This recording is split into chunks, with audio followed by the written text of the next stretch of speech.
I would like to announce the exceptional training Robert Dilts and Steve Gilligan will do next year in May 2017 in Geneva. This is the first time that they train together in Switzerland.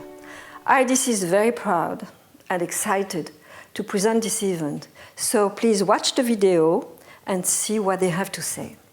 Hi, I'm Robert Dilts. And I'm Steve Gilligan. And we want to say a few words about our upcoming program in Geneva with IDC on generative leadership. We are really looking forward to the program. I think this will probably be our 5th or 6th time. That's right.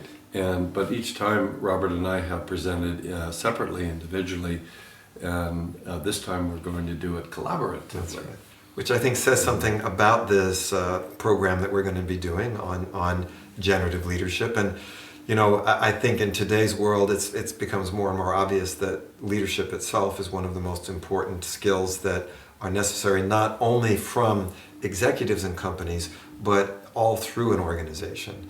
And for me, the essence of leadership is, when leadership is most necessary, is when you're going somewhere new. Right? If you're not going anywhere new, if you're doing something that you already know management will do.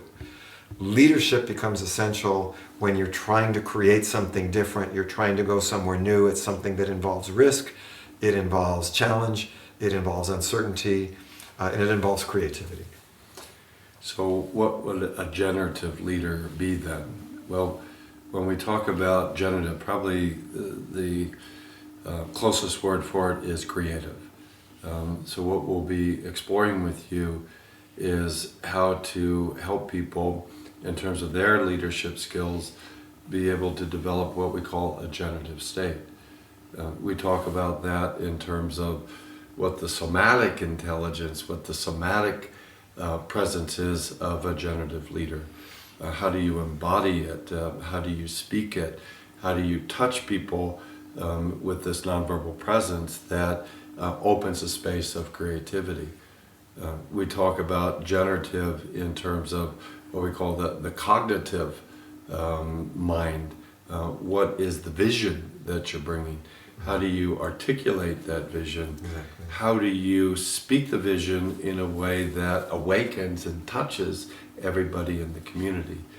And then finally, we talk about what we call the field mind, is that how do you, with your leadership, connect every part of that team in a sort of a musicality, if you will, so that the team is playing as a musical performance. So we could say that, you know, this notion of a cognitive mind that has to do with strategy, with planning, as Steve says, with vision. The somatic mind has to do with our emotional intelligence, our ability to motivate, but also to deal creatively with resistance, with interferences, and on other challenges. And this notion of a field mind has to do with our social cultural intelligence and our ability to utilize that as well as influence it. And I think one of the other really important principles that we'll be working with is this notion of whole-on, meaning that each individual is a whole made up of other wholes and is part of successively bigger wholes. You know, an individual, a team, a division, an organization, a market, a community, etc. So you've got, for example, Robert as a self-organizing whole, if you will. You've got me as a self-organizing whole. But at the same time, there is this deeper connection, this deeper collective, if you will, that when we can activate that, that's when magic happens. We like to say that the generative principle there is 1 + 1 actually makes more than 2, it makes 3, and sometimes more. So 1 + 1 + 1 + 1, etc. is really this sort of explosive creative outcome. So we think that you would agree, in these times, we need to create new organizations. We need to create new communities. The world will not survive if we continue as is, economically, professionally, culturally.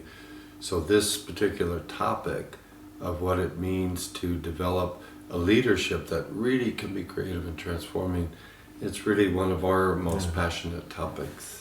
And I think in addition to survival, it's also thriving. One of my favorite examples is a few years ago, I was doing a project with a company that had just experienced a big failure, and they were trying to understand what happened. They knew they had to make a new product. They were in a very competitive area. They literally put 1,000 people on this project. However, one of their competitors was able to beat them to the market. They had a better product, it was less expensive, so in every key performance indicator, they were outperformed. The most astonishing thing, the competitor did it with a team of 20 people. They were trying to understand, how can 20 people so completely outperform 1,000? The answer, generative leadership, how their groups were led. The group of 1,000 people was led in the old style, top down, people working in silos, you do your job, 1 + 1 = 2. The group of 20 people, they had an emotionally intelligent, generative leader who actually brought the individual leadership out of each person in that group of 20. And so one of my favorite definitions, having studied leadership in big companies and in startup companies and everything in between for 35 years, one of the most important definitions is that leadership is taking responsibility for the effectiveness of the whole system. And everybody in the team of 20 takes responsibility and becomes then a generative leader. So we hope in a team of 2 to give you some example as well as a lot of possibilities about how that you could cultivate that in whatever context that you're working in. We're looking forward to the event. We always love working together. We've worked together for many, many, many years. Yeah. So, and I think you can see that this is, as Steve was saying, this is something that we're both passionate and enthusiastic about, and we're sure that we'll pass that on to you.